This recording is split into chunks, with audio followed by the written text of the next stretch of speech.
గత 10 సంవత్సరాలు గత పాలకులు కేవలము పెద్దపల్లి ప్రాంతాన్ని దోచుకొని తిన్నారు కానీ మన ప్రాంతానికి ఒక్క పైసా పని చేయలేదని చెప్పి మీ అందరికీ తెలిసిన విషయమే.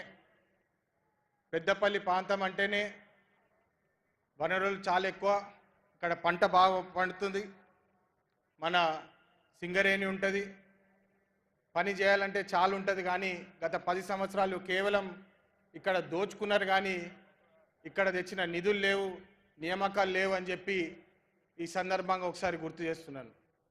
మీ అందరు తెలుసు, గత 1 సంవత్సరంలోనే పెద్దపల్లి ప్రాంతానికి 1000 కోట్ల నిధులు సీఎం రేవంత్ రెడ్డి గారి చేతులారా ఇక్కడ నిధులు తీసుకొచ్చినారని చెప్పి గర్వంగా నాకు ఈరోజు ఒక ఎంపీగా ఇక్కడ నేను పనిచేస్తున్నానంటే చాలా గర్వంగా ఉన్నది.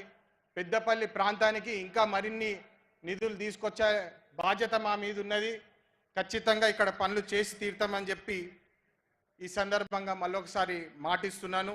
మీ అందరి తెలుసు, గత 10 సంవత్సరాలు ఆర్థికంగా తెలంగాణ రాష్ట్రము చాలా నష్టపోయింది.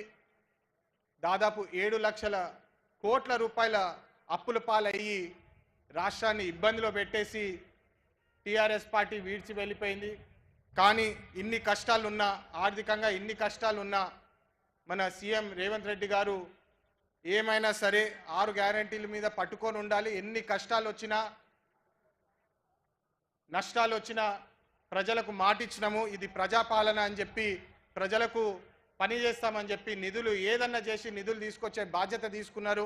మీ అందరికీ ఒక ముఖ్యమైన విషయం చెప్పాలా, రేవంత్ రెడ్డి గారు ఢిల్లీ వస్తారు, ఢిల్లీ వచ్చి మా ఎంపీలందరినీ ఒక తాటిపై పెట్టి అందరి మినిస్టర్ల దగ్గర తీసుకుపోయి మా ఇష్యూస్ చెప్పి తెలంగాణ ప్రాంతానికి నిధులు ఏదైనా సరే ఎన్ని కష్టాలున్నా నిధులు తీసుకురావాలని చెప్పి వారితో కూడా రిక్వెస్ట్ చేసి ఒత్తిడి పెట్టి నిధులు ఇప్పడం జరుగుతుంది. మీ అందరికీ తెలుసు, మొన్న సివిల్ ఏవియేషన్ మినిస్టర్ గారితో కూడా కలవడం జరిగింది. రామగుండం ప్రాంతంలో ఒక మంచి ఫెసిలిటీస్ తోటి ఒక ఎయిర్పోర్ట్ తీసుకొచ్చే బాధ్యత మాది, ఖచ్చితంగా చేసి తీరుతామని చెప్పి ఈ సభాముఖంగా తెలియజేస్తున్నాము. మళ్ళా ఎన్టీపీసీ ఎక్స్పాన్షన్ కూడా 800 మెగావాట్ 3x800 మెగావాట్ కూడా ప్రారంభమయ్యి ఇక్కడికి తీసుకొచ్చే బాధ్యత మాదని చెప్పి మళ్ళొకసారి రేవంత్ అన్న ముందు కూడా చెప్తున్నాము.